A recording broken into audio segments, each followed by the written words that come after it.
Okay, this is रश्मि। आप लोग का यह रश्मि सिन्हा चैनल में बहुत बहुत स्वागत है। अपन डिस्कस करेंगे डेटा हैजार्ड्स की कंडीशन के बारे में, ठीक है। तो आपको लास्ट सेशन में भी हमने बताया था कि डेटा हैजार्ड्स कितने तरह का होता है। तो ये 4 तरह का डेटा हैजार्ड्स हम लोग लास्ट सेशन में वीडियो आपका ऑलरेडी उपलब्ध है, जिसमें रीड आफ्टर रीड कोई प्रॉब्लम नहीं क्रिएट करता। अब बचा ये बाकी का 3 टाइप का हैजार्ड है ना, read after right, right after read and right after right. तो इस हैजार्ड्स के लिए हमारे पास एक बर्स्टिंग कंडीशन दिया हुआ है कि इसमें से कोई हैजार्ड एग्जिस्ट कर रहा है कि नहीं कर रहा है, ये डायरेक्ट चेक करने के लिए, ठीक है। तो ये कंडीशन क्या कहता है कि for read after right hazards के लिए हम लोग को क्या चेक करना है, किसी भी 2 जो इंस्ट्रक्शन मेरा होता है consecutive instruction, let suppose instruction आई और इंस्ट्रक्शन जे, है ना। डेटा डिपेंडेंसी अगर जब तक नहीं होगा तब तक हैजार्ड्स की कोई समस्या नहीं होगी। तो ये डेटा डिपेंडेंसी किसी 2 इंस्ट्रक्शन के बीच कहता है आउटपुट इंस्ट्रक्शन ऑफ फर्स्ट और intersection input instruction of second. अगर दोनों का फाई है इसका मतलब there is no hazard, okay. उसी तरीके से WAR के लिए राइट आफ्टर रीड को चेक करने के लिए हम लोग क्या करेंगे, फर्स्ट इंस्ट्रक्शन का input data intersection second instruction का आउटपुट डेटा के साथ हम लोग क्या करेंगे, निकालेंगे। अगर वो इंटरसेक्शन फाई आ गया means there is again no hazard. अच्छा, इसको याद रखना कितना सरल है। आप देख रहे हैं एक राइट है और दूसरा रीड ऑपरेशन है, तो एक इनपुट और दूसरा आउटपुट ले रहे हैं आप, है ना। एक रीड और एक राइट, तो एक आउटपुट और एक इनपुट ऑपरेशन है ना। और अगर दोनों का दोनों राइट चेक करना है हमको, तो दोनों जो इंस्ट्रक्शन मेरा आई और जे होगा दोनों का आउटपुट का इंटरसेक्शन हम निकालेंगे। अगर दोनों क्या हो जाए, फाई हो जाए, तो कहेंगे कि there is no hazard. But अगर फाई नहीं आया, नल नहीं आया, फाई मतलब आप लोग समझ रहे हैं नल सेट, है ना।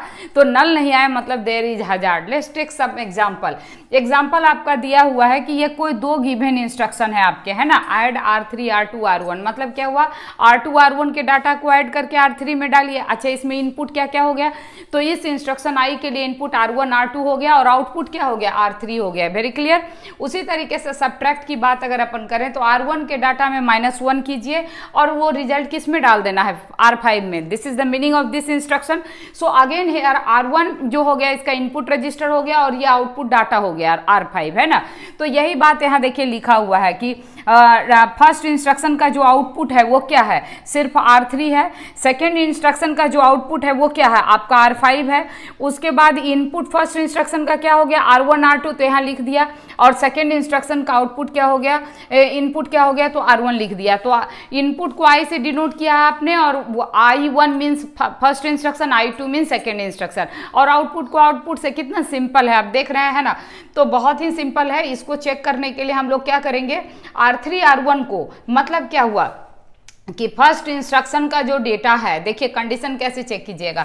तो आउटपुट ऑफ फर्स्ट इंस्ट्रक्शन, देखिए आउटपुट ऑफ फर्स्ट इंस्ट्रक्शन आपका क्या है, R3, और इनपुट ऑफ सेकेंड इंस्ट्रक्शन, तो सेकेंड इंस्ट्रक्शन मतलब R2, तो R3 इंटरसेक्शन R1 कोई भी कॉमन है, देयर इज नो कॉमन, है ना। R3 R1 में कुछ भी कॉमन नहीं है आपका, तो ये फाई हो गया। जब कॉमन होता कुछ तो उसको इंटरसेक्शन मतलब क्या, दोनों सेट में कुछ कॉमन है तो वो वैल्यू होगा। लेकिन चूंकि यहाँ कोई कॉमन नहीं है डाटा, तो यहाँ फाई लिख दिया आपने, है कि नहीं। तो आपको बहुत अच्छे समझ में आ रहा है। सेशन को लाइक जरूर कीजिएगा, है ना, लाइक करते रहिए। दूसरा कंडीशन क्या चेक करना है हम लोग को कि राइट आफ्टर रीड तो नहीं है, तो फर्स्ट इंस्ट्रक्शन का इनपुट और सेकंड का आउटपुट चेक कर लेते हैं। तो फर्स्ट का इनपुट क्या है, R3, आपने यहाँ क्या लिखा, फर्स्ट का इनपुट आपका R1 R2 है, सो आपने यहाँ क्या लिख दिया, R1 R2। इंटरसेक्शन सेकंड का आउटपुट आपका क्या है, R5। अगेन R1 R2 और R5 में कुछ भी कॉमन नहीं है आपका, सो यहाँ पर फिर से आपको क्या मिल गया, 5 मिल गया। मतलब राइट आफ्टर रीड जो हैजार्ड है वो इसमें एग्जिस्ट नहीं करता। 5 आ गया मतलब कोई हैजार्ड इसमें एग्जिस्ट नहीं करता। मजेदार बात क्या है कि इसमें देखिए फर्स्ट का राइट आफ्टर राइट के लिए आप क्या चेक करिएगा, तो फर्स्ट का आउटपुट और सेकंड का भी आउटपुट।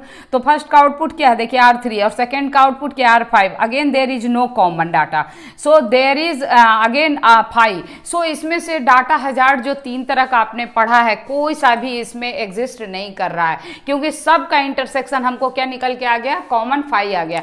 तो अगर फाई आपका आ जाता है तो देयर इज़ नो हजार्ड। हमको लगता है ये बहुत ही सिंपल कॉन्सेप्ट था, तो ये आप लोग को बहुत अच्छे समझ में आ गया वीडियो में। कमेंट करके ज़रूर बताइएगा आपको कितना अच्छा समझ में आया, लाइक करना नहीं भूलिएगा और दोस्तों के साथ शेयर जरूर कीजिएगा, हमको सपोर्ट कीजिए आप लोग। तो इस तरीके से हम इसमें आपका डाटा हजार्ड का कंडीशन भी आज बता दिया और डाटा हजार्ड कितने तरह का होता है, कैसे होता है, सब 2 वीडियो और इसके अलावा हमने बनाया जिसका लिंक आपके आई बटन में दिया हुआ है। अब आगे का जो वीडियो होगा वो पाइपलाइनिंग के ऊपर, कुछ प्रॉब्लम्स के ऊपर डिस्कस करेंगे, ठीक है। तो इसी के साथ मैं वीडियो को समाप्त करती हूँ। Thank you so much for watching this video. Thank you once again, thank you so much.